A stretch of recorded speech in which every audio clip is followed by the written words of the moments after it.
Good evening from Vietnam, Lynn. Good afternoon to you. Thank you so much for spending your beautiful afternoon to join our program to share your amazing journey to our audience. And on behalf of the listeners around the world, I want to say thank you. Well, it's a great pleasure to be with you. You know, I know you're doing some great stuff there, and I met some fantastic people when I was over in Vietnam in April. So it's a real pleasure. Yeah, and I missed you last time. I wish that the next time that you travel with your program to this part of the world again, I would love to see you in person, have a cup of tea together. Okay? Very English, yes. Yeah. Very nice. And equally, Yeah. if you come to England, you're very welcome to come and have a cup of tea at my house. Absolutely. Thank you very much for the invitation. And you came here. You know our people in our culture. It's very honor Yeah. for us if we can have you to share a little bit about who you are and the work you do for our audience. Would you please do that honor for us? Yes, I came under the banner of Together We Can Change the World, which is a charity that just helps women and girls mostly, sometimes boys, but primarily women and girls, to gain an education if things would have got in the way of them doing that. And why it spoke to my heart is I've had a fantastic life because of my education. And one of the things I teach is, you know, always see your options in life. But if you don't have an education, you have less options. And so it felt unfair. So I really like what they're doing. So we're all speakers.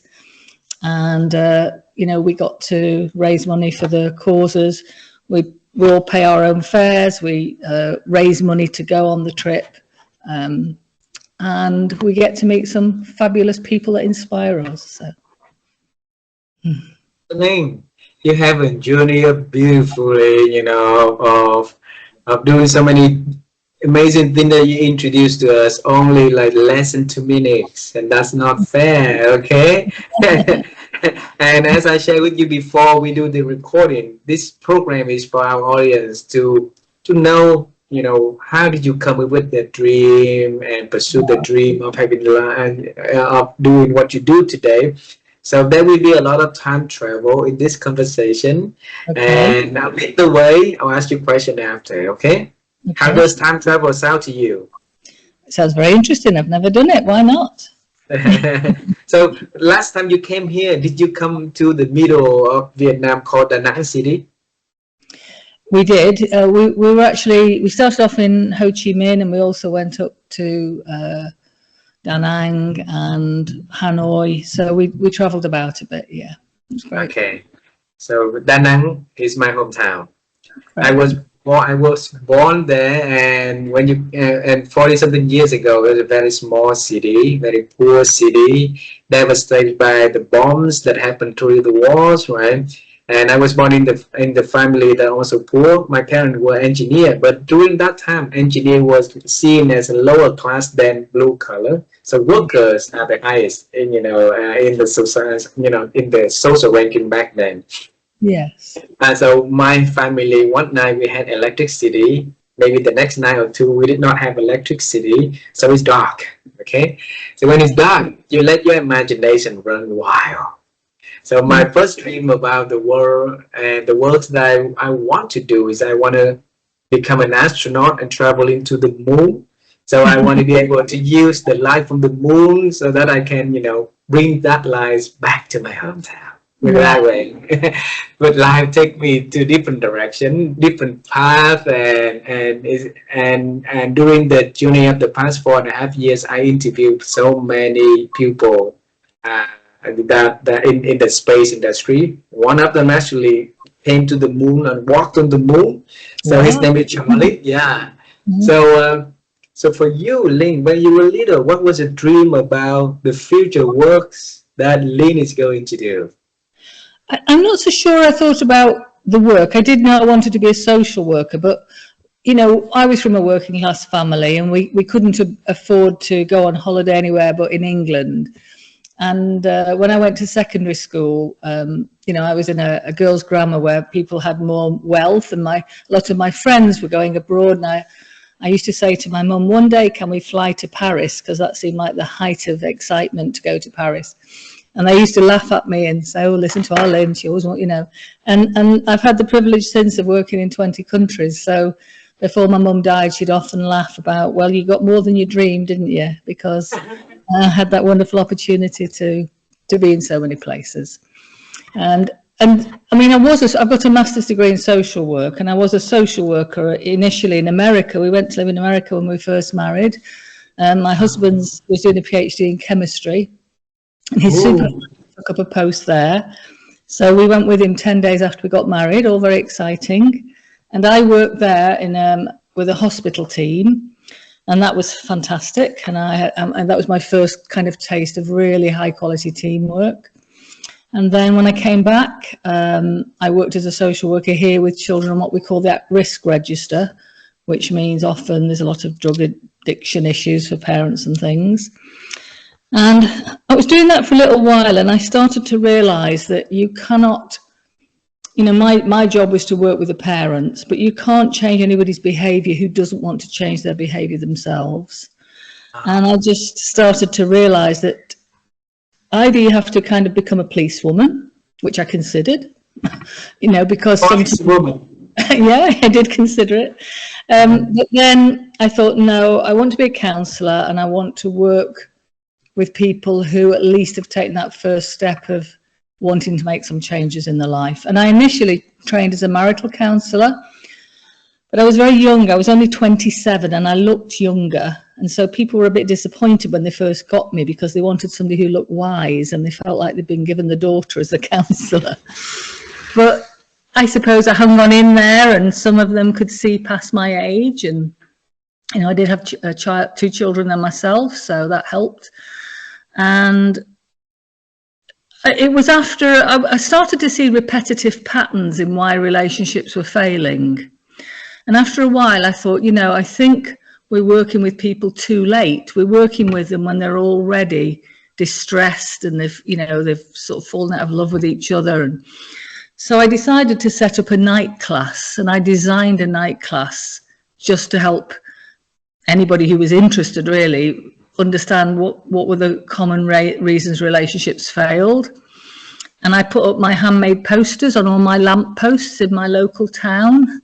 And I was worried nobody would come, and 40 people arrived for the workshop. And that kind of gave me the confidence to think there is a need there. And so my business, I didn't intend to be a speaker. It all grew from that place really. And then slowly it started to grow, and I ended up working on my own as a speaker for 10 years. And I can certainly tell you the story of how that grew. But after 10 years, I decided that two things. I thought I was starting to teach quite a lot about teamwork, and I'm in some quite creative teams like acting teams and things, but I hadn't been part of a corporate team for 10 years. So I thought, if I'm going to teach this, I have to do it myself. So I wanted to create a company. So I created a company with a colleague. And yes, anywhere our mouth was, and we still, you know, the company's now been sold, but we do still love each other. And they were my second family, and they're all coming round for Christmas next week. We're having a pretend Christmas. So that's kind of the story of how it all began. And I suppose I'm very practical. So I've done a lot of work in different psychotherapies, but I've chosen not to be a psychotherapist, not because I think it's wrong. It's just that I had a very inspiring mentor, and she said, the trouble is each psychotherapy sometimes think that it's the truth. And I don't like anything that believes it's the only truth. So I thought, well, what I'm going to do is just learn as much as I can about all of them, and then just take the practical things from each one. And I think that's why my business was successful, because I could bring in psychological theory, but I always tied it to a story that people could relate to, something that happened in my life, or, you know, they could picture happening in their lives next year. And I think it was that practicality of it that people liked. I'm not a motivational speaker, you know. I don't kind of get people that excited, but when they leave, they're very reflective and they say they've learned a lot. So that's where I come from. let's hold on from there. Okay. I wanna start with that one first. Then we travel time back again. But Yeah. you mentioned about bringing theory and Yeah. the power of storytelling and Yeah. make it something practical for the pupil to be able to absorb, to be able to remember, to be able to, you know, to find something that they can start doing, right? Yeah. That Yeah. also inspiring, you know, like inspirational speaking in different way. Okay, I want to ask you if that is something that no worry, Lynn, if that is something that you were inherited, you know, from your family in the DNA, in nature, or through the nature when you grow up and then you starting to acquire that skill yourself. I think, yeah, I probably learned it from my mum. My mum was a really good storyteller, and she could tell stories in a, you know, a funny way, and often about herself, and you know, make people laugh. And so that I would have seen that when I was very young. And we were also, she was very playful, so you know, we used to have fancy dress parties, and we had to dress up as animals and all sorts of strange things. So that probably gave me, although I'm a quiet person, it gave me the confidence to, when I'm speaking, act things out a little bit and put in different voices, and you know, just help people get the message in those ways. So I'm very grateful to my mum for that. Yeah. So if so, she's the one that having a lot of influential in your life, role model in your life, right? So any piece of wisdom from her that you still remember at early age, still remember until now? I don't think it's kind of like a wisdom in what she said. She was just a very loving person, and I think the thing that perhaps sums up the messages she gave me was, she said when she died, I've got a lot of cousins, and one of them was talking to me, and he said, oh, you know, Auntie Bertha was my favourite auntie. And I said, oh, that's nice. I said, why? And he said, she always made you feel like you were the most important person in the room. And I thought, well, that's a wonderful thing to have said about you, that, you know, it doesn't matter who you meet, who you're with, everybody's got the story. We all want to be loved. We all want to feel important. And she just, her eyes would light up whenever anybody walked in. So that's a gift, isn't it? You know, It is, it is. And I think that your life, you also having that gift from her. If through what I listened to this conversation so far, right? You've been, I'm very nosing here, so you will see me riding up and down. I'm old fashioned. So along every job that you do, you try to give it the best. Then you realize that is, you know, what you do, it could be improved in a different way. Then you move to the next, you know, area.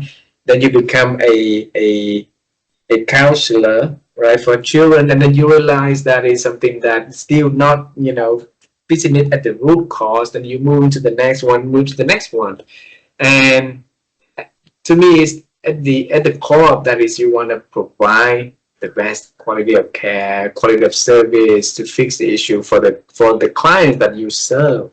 So they are important also. Yeah. yeah, I think part of it is when I'm there, I mean, I really love being with people, and I learn a lot from people. I mean, I'm not just the teacher, so I facilitate a lot of discussions, and people tell me stories, and so everywhere I go, yes, I'm passing something on, but I'm picking up something new. So that's both wonderful for me, and it means that what I'm offering has actually come from thousands of people over my lifetime. You know, their stories, things that have cemented a half-formed idea for me. So it's a collective offering, really. And Lynn, in my journey of interviewing experts around the world, right, we interview over 1,200 experts in 100 countries, 7 continents. And one thing easily seen out of amazing experts and leaders are their ability to welcome newness in their life. Yeah. So if change happen and we responded to change, we becoming a reactive to the change. But when you have the muscle of newness, you are creating change. You are the one who, build change and spread change, right? And for you, you just mentioned earlier that you move from one row to the next row to the next row. You talk to a lot of people, so you can acquire their stories, their wisdom, their works, and so that you can make it something new and then continue to spread your works in a more impactful way.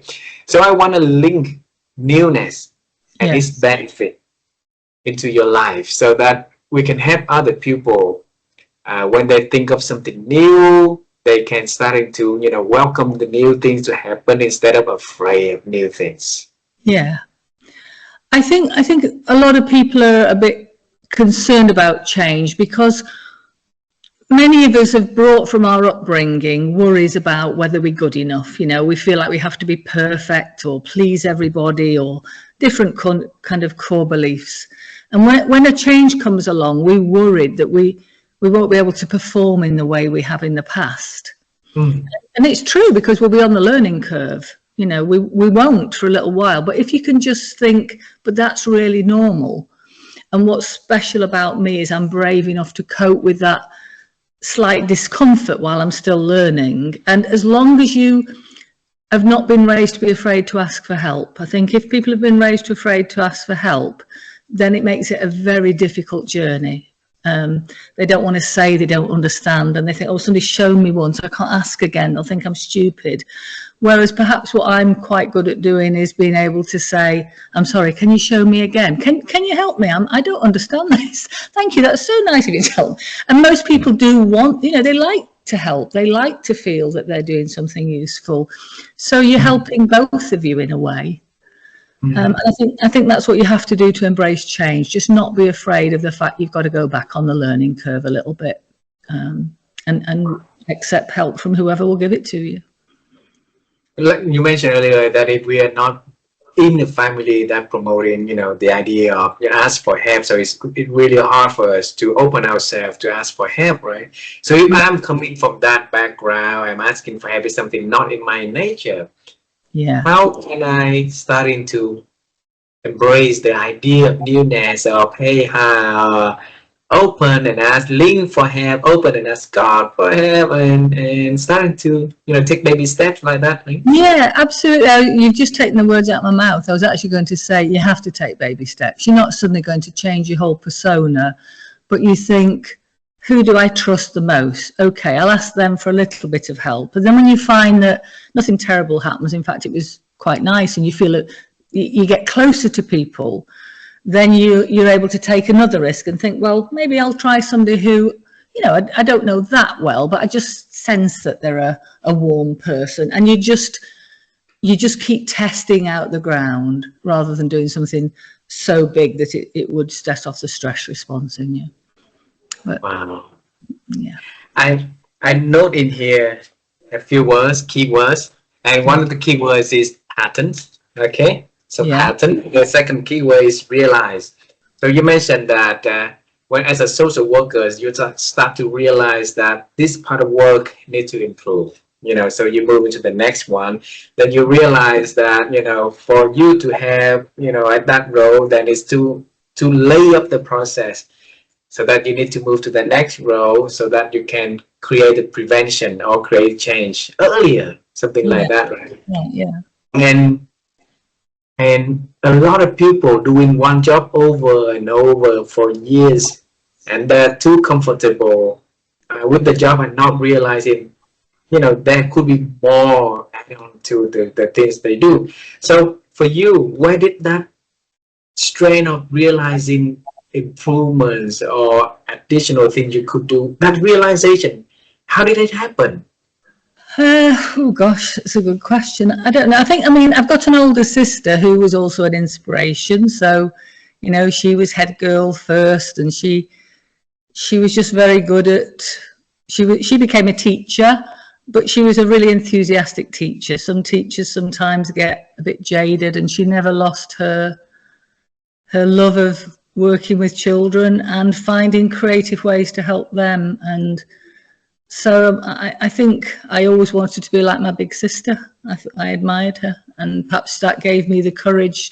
And my mum, again, my dad was very cautious, you know, it wasn't his fault, it was part of his upbringing, but my mum was the one who, my dad would say, no, don't risk it, don't risk it. And my mum would go, no, don't be silly, just have a go, you know. So she would just influence us more. So. And when you've been training for couples for a long time, and for teams for a long time, and then you say that you wanted to train for team in the organization. Yeah. And because you never do the business for organization, it's one of the best way to do it is to create a company for yourself, so that you can have that experience, so that you can use that experience to come into company to you know, to start bringing your expertise there. Yeah. And when did you have that idea?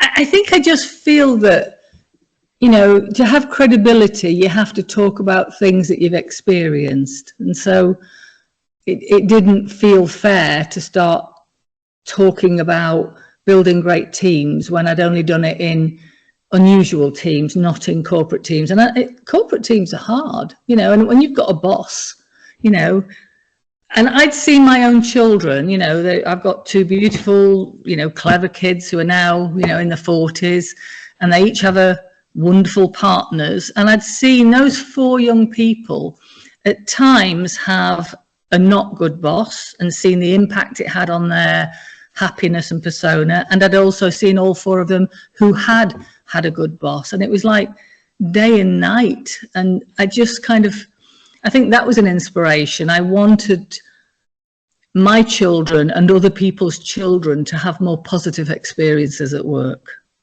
And to do that, I needed to have the credibility with leaders. And my biggest audience actually ended up being the CEOs of SMEs, because I really like people who'll set up their own business. It takes a lot of courage. It's hard. And I know that from my own experience. But they're also able to be flexible. Whereas sometimes if you're in a very big corporation, you don't realize that some of your thinking has got a little bit, oh, we can't do that because, you know, the powers that be wouldn't agree. Whereas when you're in a smaller company, they're just more versatile. And I really like that. And I work for Vistage. They probably don't have them in Vietnam, but they're very big in England, across America, Australia, Malaysia. And what's the company name? It's called Vistage. VIS. Yeah, Vistage, TAGE. And they basically bring together CEOs in groups of 15, and it's a development program. They support each other. They become like a non-executive board for each other, but they bring in speakers on topics they want, and they have a mentor. And I actually was the person for a while who was training the mentors who were helping the CEOs. So, you know, I was learning that way as well about some of the challenges they were facing. So you've been working with a lot of good leaders who want to contribute and becoming better and make more impact in their lives, right? So what is a common traits that you appreciate from those aspiring leaders, Lynn?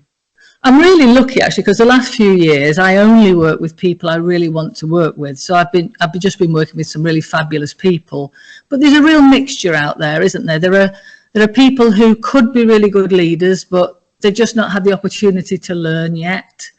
And there are some people who are just not interested in people and shouldn't be leading others. And it's a bit like when I was a social worker, you're not going to change them. They'll always find a reason to listen and think it's not relevant for them, or we're being naive or something. So I just decided, as I'm in my 60s now, you know, in the time I've got left, I will work with people who are prepared to go in the space of becoming the best person they can. And that requires you sometimes to get feedback about yourself as a leader and face the fact that not everybody thinks you're perfect, and reflect on what they say. And you don't have to change, but feedback's just information. And I suggest people play a statistics game with feedback, because, you know, as a leader, you'll never make everybody happy, but you need to know that you're taking the majority of people along with you. And if you're not, you shouldn't be leading, really. Yeah. So when you say that leaders want to be the best version of themselves, right? Yeah. And you want to work with those kind of leaders. So define best version of themselves for us, so that maybe if I want to lead that direction. So well, I teach a lot about emotional intelligence and leadership, and I suppose the simple version is they're really interested in expanding their own personal awareness, which is a big part of EI. They're prepared to. I think an exceptional leader does have to learn to coach, not because coaching is the best leadership style, but it's the hardest. It requires the use of the most emotional intelligence competencies.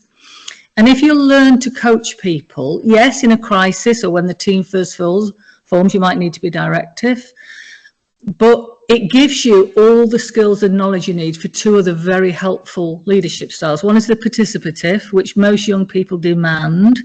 They don't want to just be bossed around. They want to feel as though they've got something to offer as well. And it gives you everything you need for one called the affiliative leadership style, which is about creating harmony. But you need a bit more to coach as well. So I think I'm looking for people who are prepared to go on a personal awareness journey and learn some practical skills as well. And if they'll go in that place, they can do anything. They can achieve so many wonderful things. I mean, I've met some really inspiring leaders. I really have. So. If they wanted to get into that aspiring journey, how can they start? I think.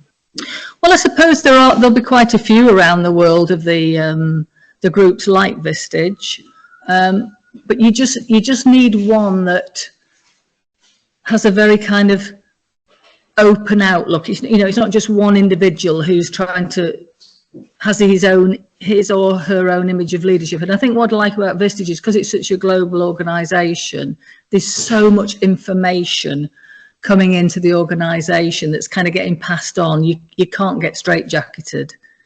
So just try and find something that hopefully has an international feel, because that way you'll be getting the best from Vietnam, the best from other Southeast Asian countries, and then also different inputs from the world, which may not always work in your culture, but some of it does, and it's different, and you can return the favour to them. And I suppose it gives me hope for the world that if we can collaborate really well in business and you really get to know people across boundaries, I think that's the way we'll end wars, because none of us will start listening to all the stereotypes that, cause wars.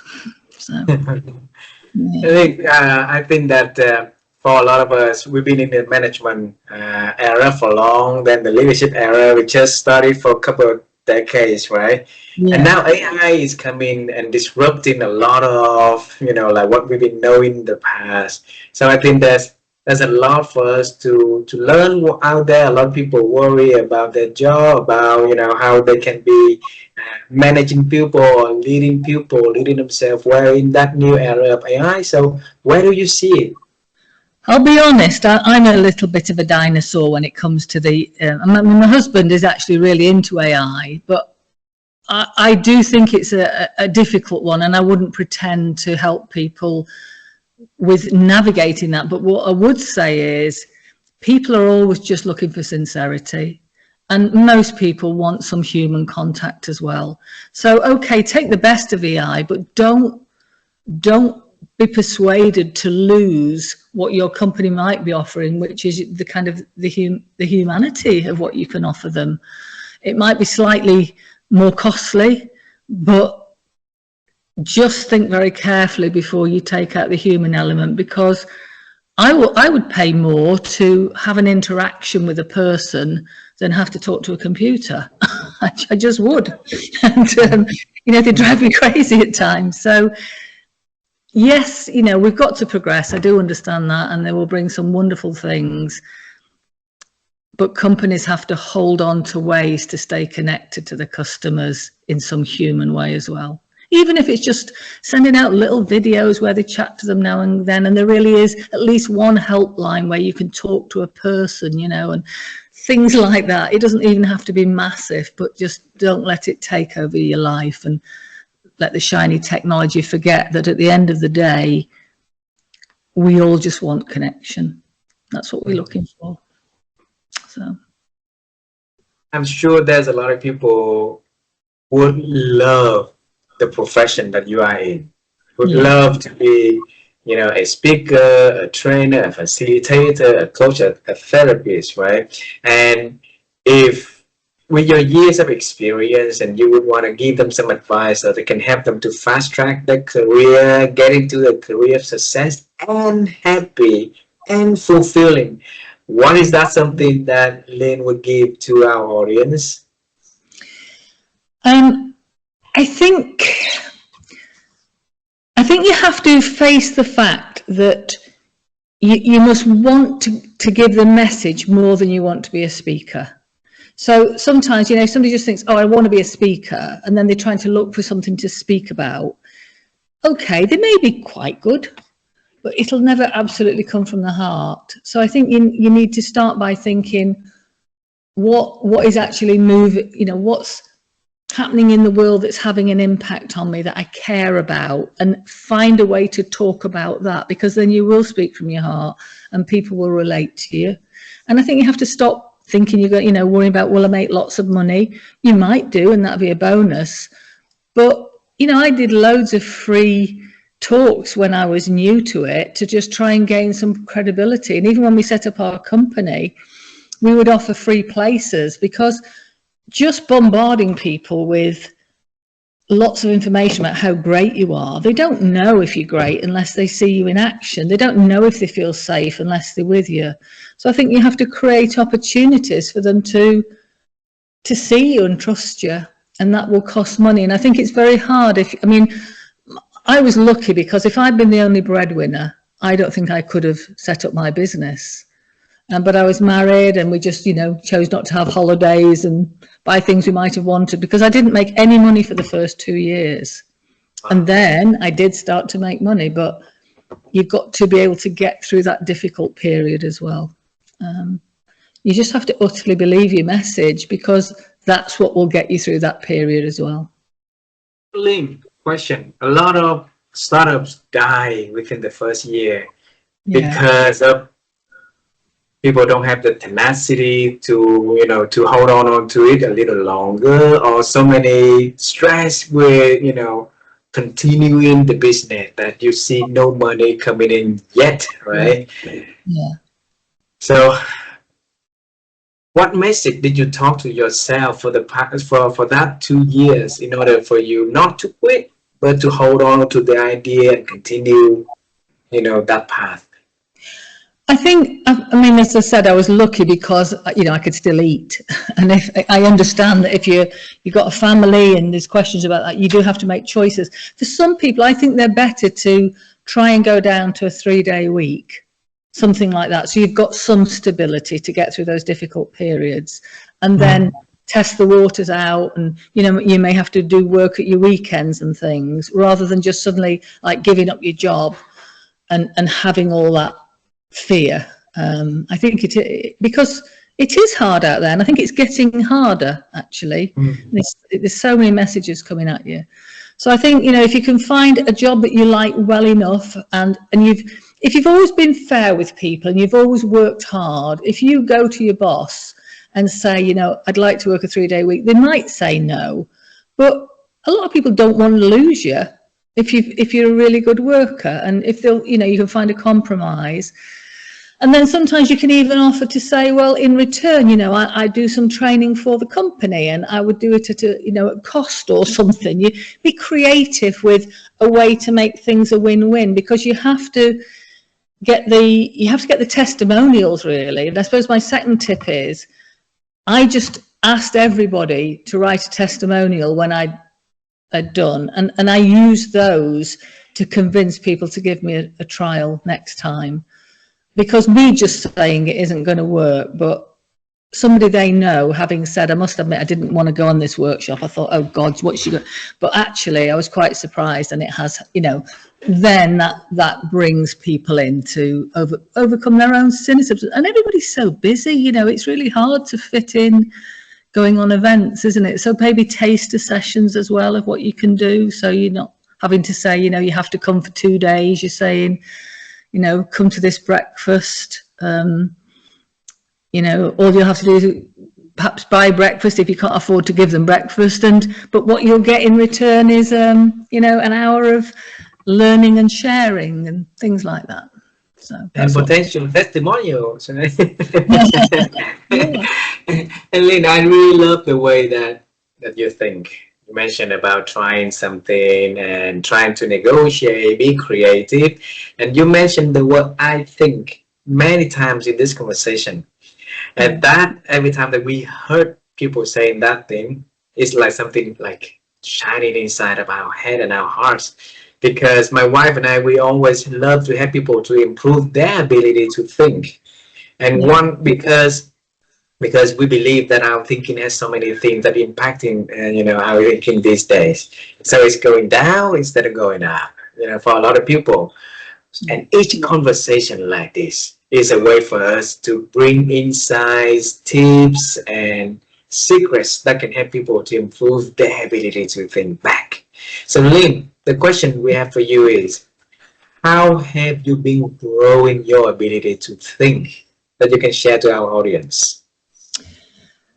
I think I think I might have mentioned that on the little video for Vietnam Women's Day. I've had my best education by asking questions. And when I find somebody who I just like, or I admire something that they're doing, or I just think they have a skill that I think is interesting, I just ask them if they'll help me.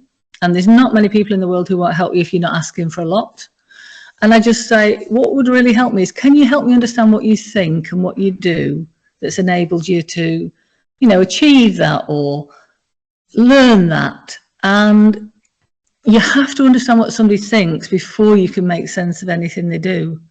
I mean, just as a little example, when we lived in Malaysia for a few years, and I coached a man who I really admired called Mr. Heng, and he had a very complicated job, but he was always sunny. And I mean, some of the complexity he was dealing with, I'm just thinking, I don't know how this man is not kind of awake all night, you know.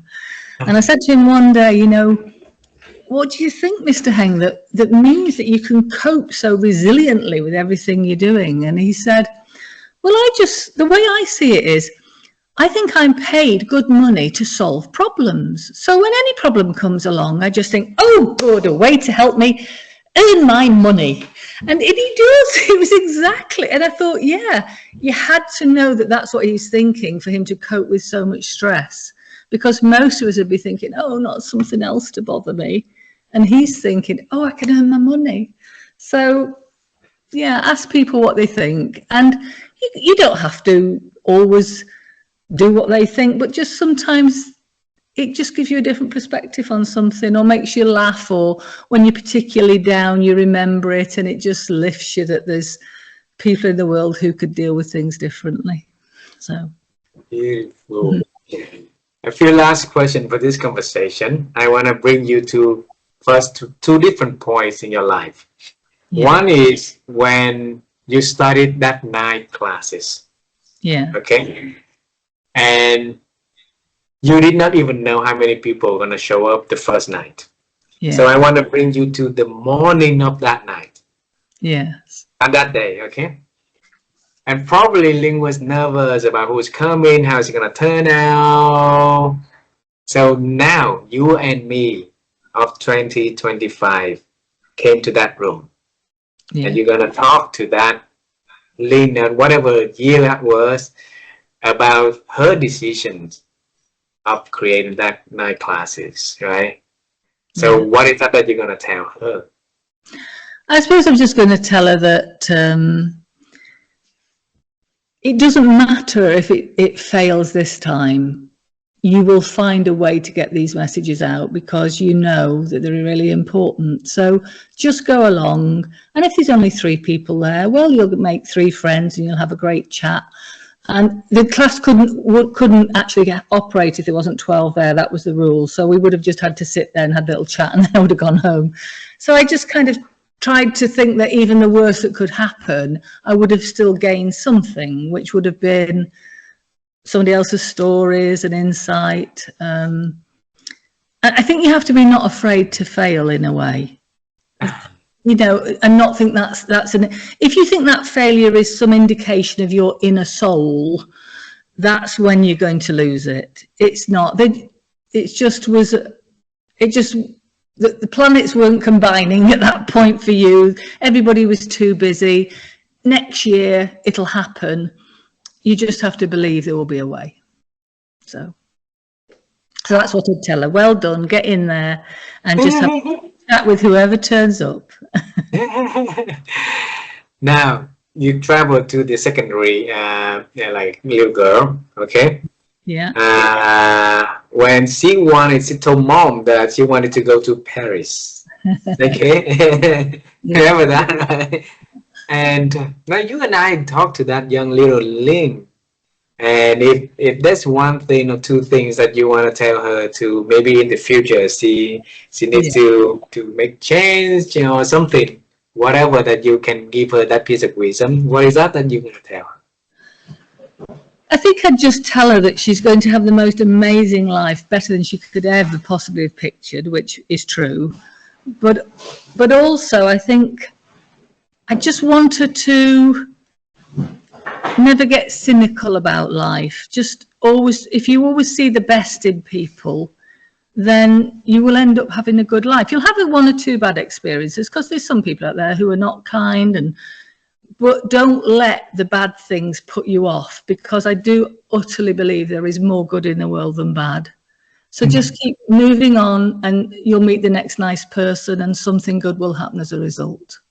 And you have to believe that, or she'll let the times you get knocked affect you. It'll affect your courage. Yeah. So I think she has to carry on being that wonderful, naive, smiley little girl that she was. And I hope that every girl, every boy can carry that naive little smile with them, right? So that is something that's important for them to go into the world. A lot of challenges, but also a lot of opportunity and possibility in there. Yeah. 2.5 months ago, my wife and I, we bought a website called sustainabilitymind.com. And this is the one that my wife Vivian, she wanted to help other people to really unite the way to think about sustainability. And we're going to start small with definition. And if I look at the way that you do, every work that you do, you try to build something that's sustainable for the clients, for the community. And then with that together, we can change the world. You want to have something that, you know, bring something sustainable for those little girls. And hopefully that ripple effect is going to create more change positively to the world, right? So if I ask you to define a sustainability mind, a mindset that can help people think about sustainability, right? So what is that to you, is a sustainability mind? Gosh, that's a hard question. I think sustainability is just something that means that when you've left, the people who are still there have gained something that they can then work with and build. So it could be knowledge, but it could be that you've, you know, bought the fish so that they can actually set up a fish farm. But rather than just thinking, let's go in and help them, and you help them by, I don't know, giving them food or clothes, but then when that's run out, they're still back where they were.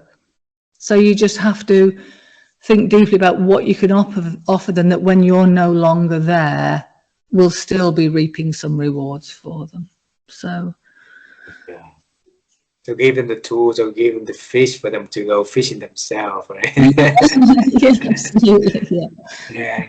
It's like, you know, it wasn't just that Together, you know, built like a computer suite for a school that we were helping, but then they managed to bring in some people from America who'd teach them how to use the CAD software, so that when the teenagers left, they could actually earn a living, and then they could teach that to pupils in the school. So if you just given them the computers, okay, it might have been quite interesting, but maybe when they broke, you know, nobody would have earned any money to repair them, and it could have gone nowhere. So you have to think, how is this going to to pay for itself and become self-sustainable. Yeah. And I think that what you guys did is also bring it to them the seed of ideas, the seed of hope, the seed of believing that, you know, kindness everywhere, good people everywhere, and when they're growing up, they can think beyond what the limitation of or challenging that they've been having every day, and go beyond it, right? So thank you for doing that. The last question is about the future. Okay, yes. And if you look at all the people that all the skills that you've been helping people to improve and make and get ahead of in the games, into, you know, in the work, in life, right? And now you boil it down to one skill only that Lynn thinks is very important for anyone who listens to this conversation heading to 2026. They need to start to learn or to master, to make the best out of that skill so that they can build something good and fulfilling. What is that? I think they just have to stay really open to learning, and learning from people who are different to them as well. It's very tempting to try to learn from people you admire because they're like you, and there's nothing wrong with that, but if that's all you'll do, you'll just keep getting the same kind of thing. So just be open to learning from people who you don't even like, you know, or just be interested in everybody else's story, because I've learned very useful things from people who, you know, I don't want to be my best friend, but I've still heard their stories and they've offered me something that has had value in my life. So stay open to learning from everybody. That's what I'd say.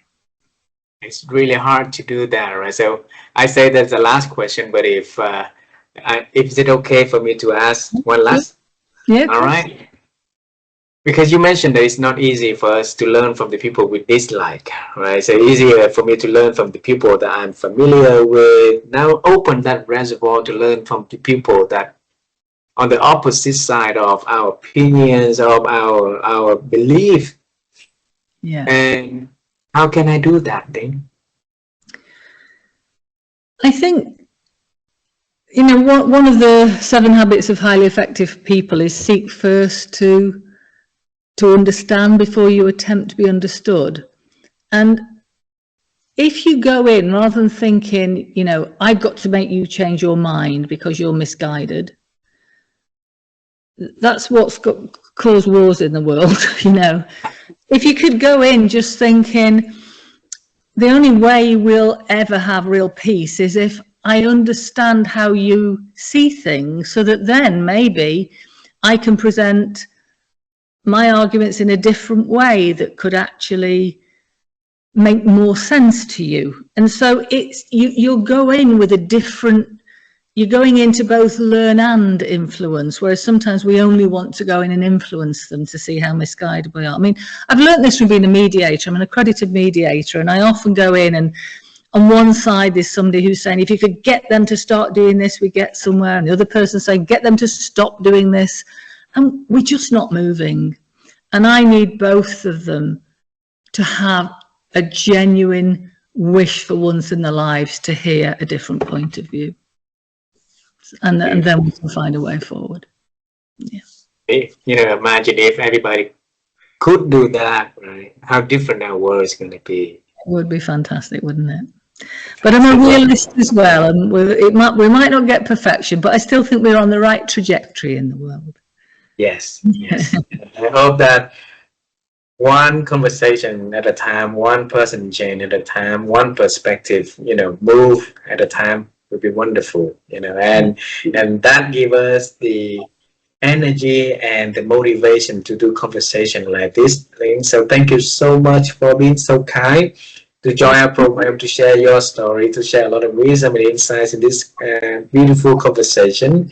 And I wish you all the best. Enjoy your Christmas reunion with your colleagues, your friends, and say hello to your family for us. Thank you so much. You said I'd have fun, and I have had fun. Thank you very much. It's been Thank a real you. pleasure to talk to you, Ha. Thank you. Thank you. Bye. Bye.